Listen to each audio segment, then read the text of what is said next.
Bonjour à tous. Alors, je vais vous expliquer quelques détails de cette scène pour vous expliquer un petit peu comment j'ai réalisé cette scène. Mais en fait, ce que je vais faire, c'est que je vais vous donner des astuces, des trucs pour pouvoir la réaliser, mais on fera pas la formation pour réaliser cette scène. Ce que je veux vous dire, c'est que je vous montrerai une formation pour apprendre à faire les trous que j'ai fait dans les bâtiments et je vous explique les trucs et astuces qu'il m'a fallu faire pour réaliser cette scène. Bon, je vous parlerai aussi de l'énorme difficulté qu'il fallait surmonter pour avoir tout ce qui est fumée, brouillard et tout ça. Parce que, donc, je vous l'expliquerai progressivement dans la vidéo. Mais regardez un petit peu. Vous voyez, il y a tout le brouillard, la fumée, tout ça. Et le feu.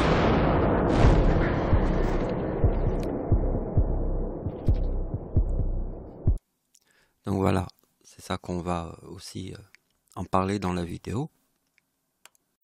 Donc là, on peut voir que c'est la photo sans le... On voit qu'il n'y a pas le brouillard, la fumée, tout ça.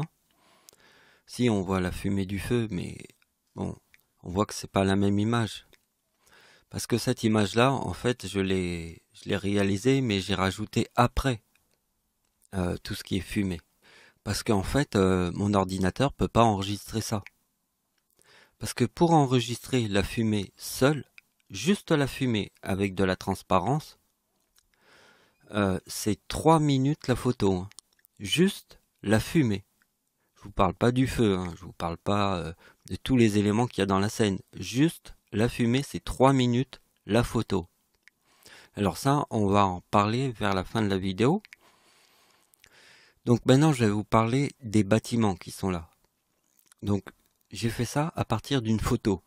Alors, je vais vous montrer une astuce vraiment, vraiment importante qui va vraiment, ça va vous inspirer ce que je vais vous montrer parce que c'est super. Si vous connaissiez pas ce truc-là, ben je vais vous le montrer. Donc, je vous montre ce que vous devez chercher pour trouver des formations pour extruder à partir d'une photo. Donc, j'écris Blender Image Asplane. Alors, Image Asplane, c'est ce qui se trouve dans Blender qui permet d'importer des photos et après de les extruder. Donc, vous voyez, vous avez un paquet de formations et donc c'est pas la peine que je vous fasse une formation là-dessus puisque vous écrivez ça dans YouTube et vous avez tout de suite une formation. Donc moi, je vais pas vous faire une formation là-dessus, d'accord? Moi, je vais vous montrer autre chose. Donc, je vais vous montrer un logiciel en ligne qui s'appelle Sand Reaper. Alors en fait, c'est pas un logiciel qu'on installe dans son ordinateur, hein. Il est en ligne. Vous le trouvez sur internet sur les mots-clés. Donc ça va nous permettre, en fait, imagine-toi que la plupart des bâtiments, toi tu les prends depuis le bas. Donc tu es en bas et le bâtiment, tu es obligé de lever ton appareil photo vers le haut. Donc le problème, c'est que la photo elle va être un peu de travers. Donc avec ce logiciel, ça permet de...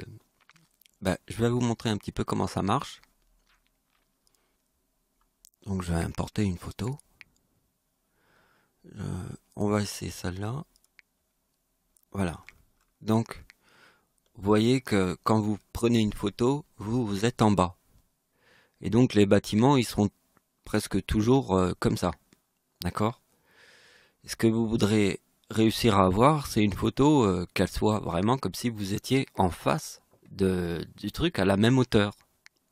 Et ce logiciel permet de le faire. Alors attention, la photo qui est ici, elle est en 4K. Mais vous voyez que quand vous zoomez ici, vous avez quand même du flou. Vous voyez? Donc voilà, il faut quand même une qualité assez importante de la photo, si suivant la distance. Vous voyez que quand on zoome là, on voit que c'est un peu flou.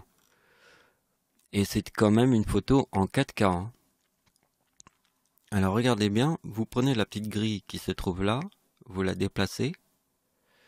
Par exemple, je voudrais avoir ceci. Donc je vais faire ça. Je vais prendre les petits points qui sont là. Il faut être assez droit. Donc faut faire quelque chose de droit, hein.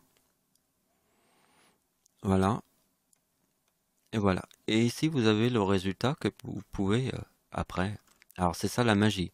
Alors, vous voyez que ici, c'est quand on zoome, c'est flou. Parce qu'on est, voilà, là, on voit. Mais on voit qu'ici, c'est un peu flou. Donc, il faudrait des photos qui soient peut-être un peu moins loin. Sinon, vous aurez toujours un petit peu de flou. Mais c'est pour ça qu'il faut que la photo soit quand même d'une bonne qualité. Par exemple, j'ai dit 4K ou même supérieur à 4K. Du 2K, ça pourrait être un petit peu plus flou. Donc vous voyez, là, on voit que c'est parfaitement droit. C'est comme si vous étiez en face du bâtiment.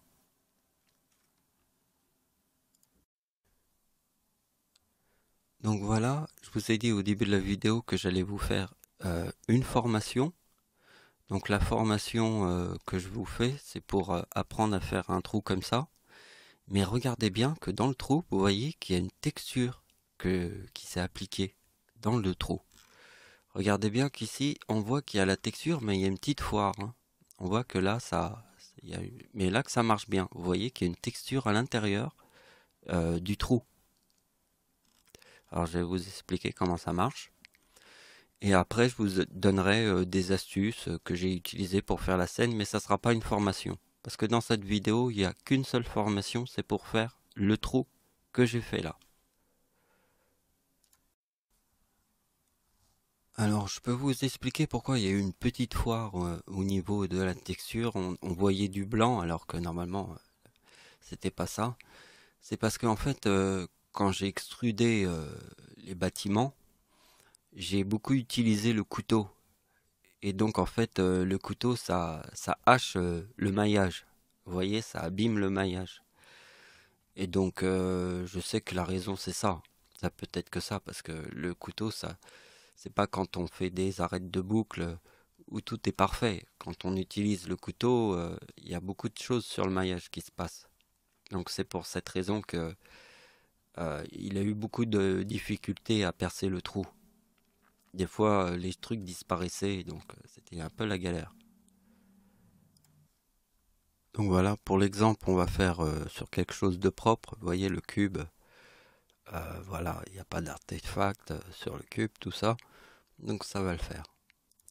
Donc, je vais commencer par faire une subdivision à 4. Donc, le raccourci clavier, c'est CTRL plus 4. Hop, je fais une subdivision qu'on peut voir ici, subdivision. Donc, elle est à 4. Maintenant, je vais rajouter une texture, un display, pardon. Et là, après, je vais mettre une texture et je vais mettre, on va mettre la texture Renoir. Voilà, celle-là. Pour, vous avez compris. Donc ici, l'intensité, je vais la mettre à 0.2. Voilà. On va faire un petit scale, comme ça. On peut même...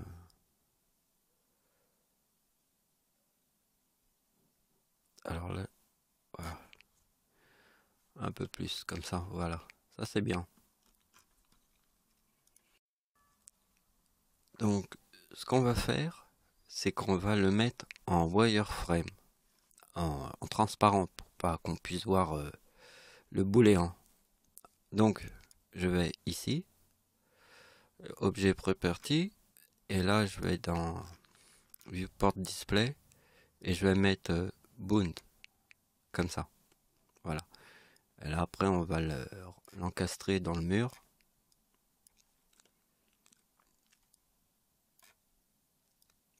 Alors. Donc là, ce que je vais faire, c'est que je vais mettre un modifier sur le mur, un modifier booléen, et je vais dire qu'est-ce qui va percer le trou. Alors, attendez. Voilà, le cube. Et regardez bien ce qui se passe. Vous voyez que la texture du booléen reste sur le mur. Vous voyez? Donc, vous avez vu l'importance que la texture apparaisse à l'intérieur du mur. Parce que si vous faites un trou et que vous avez les briques qui sont à l'intérieur, les briques qui sont blanches là, si vous les voyez à l'intérieur, ça veut dire que votre scène n'est pas du tout réaliste. Pour qu'elle soit réaliste, il faut qu'à l'intérieur, ça ressemble à du béton. Et qu'à l'extérieur, ça soit des briques. Donc là, il y a du béton et là, il y a des briques. Donc pour que vous réussissiez à faire ça, sinon ça va pas marcher. Parce que là, il y a une petite astuce hein, pour que le béton apparaisse à l'intérieur du truc. Donc il faut que quand vous allez dans votre texture, il faut que les deux soient au même endroit. Vous voyez? Les deux textures au même endroit. Si c'est pas au même endroit, ça va pas apparaître. Donc dernière chose que je vais vous apprendre, c'est que vous voyez là il y a le cube. Ce que vous devez faire, c'est aller dans le mode edit. Voilà, là, vous sélectionnez. Alors attendez. Ouais, il fallait enclencher un truc là, ici. Donc ce que vous pouvez faire, c'est prendre par exemple une partie de là, du modifieur, et par exemple le bouger comme ça. Vous voyez? Vous pouvez, voilà, ou faire un trou comme ça. Vous voyez? Donc le mettre plus grand, comme ça. Voilà. Ça c'est important de savoir faire ça. Et voilà. Donc, pour vous expliquer un petit peu la fumée et le feu, j'ai appris à créer les VDB. Donc, je vous montrerai le logiciel que j'ai utilisé pour faire ça. Et pour la fumée, c'est la même chose. Donc en fait, il n'y a qu'une seule physique, celle de Blender, c'est celle qui se trouve sur le personnage où là j'ai créé le feu qui est propre à Blender dans le logiciel autour de, du vampire. Là. Vous voyez le vampire qui a pris une boule de feu là. Eh ben, ça c'est la physique de Blender, le feu qu'il y a dans Blender. Mais le feu qui vient de là, je l'ai créé dans un logiciel spécialement pour créer des explosions. Donc au début de la vidéo, je vous avais expliqué que c'était vraiment très long à enregistrer les VDB. Je vous avais pas parlé des VDB parce que je vous ai dit qu'on en parlerait dans cette vidéo. Donc c'est des enregistrements qui sont très longs et pour faire toute la fumée qui se déplace, il a fallu que j'enregistre séparément en fait. Donc j'ai enregistré ma scène avec les caméras qui se déplacent dans l'environnement 3D pour qu'on garde ce côté 3D. Et donc après je l'ai importé dans After Effects. J'ai fait le montage en fait dans After Effects.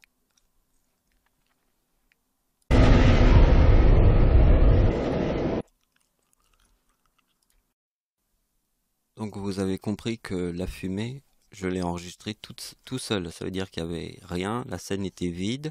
Il y avait juste la caméra qui se déplaçait pour garder la troisième dimension avec la fumée qui passe. J'ai enregistré la fumée avec la transparence dans Blender et avec le déplacement de la caméra pour avoir cette troisième dimension au mixage après dans After Effects.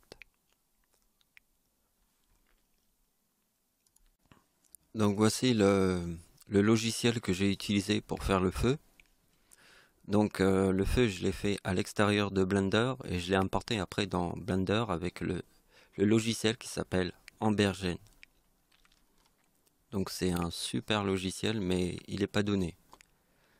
Mais voilà, j'utilise tout le temps ce logiciel, je peux me permettre de m'acheter un truc quand même. Donc ça c'est un bon logiciel. J'ai commencé à faire quand même pas mal, j'ai fait pas mal de quelques formations, mais j'ai pas le temps de faire toutes les formations en même temps parce qu'il faut faire la physique de l'eau, il faut faire les briques qui se cassent, il y a tellement de trucs à faire. Et la modélisation aussi, hein, ça prend un temps fou. Toutes ces formations qu'il faut voir. Donc Je maîtrise un tout petit peu ce logiciel, mais c'est assez suffisant pour pouvoir faire des trucs sympas, comme vous avez vu dans cette vidéo.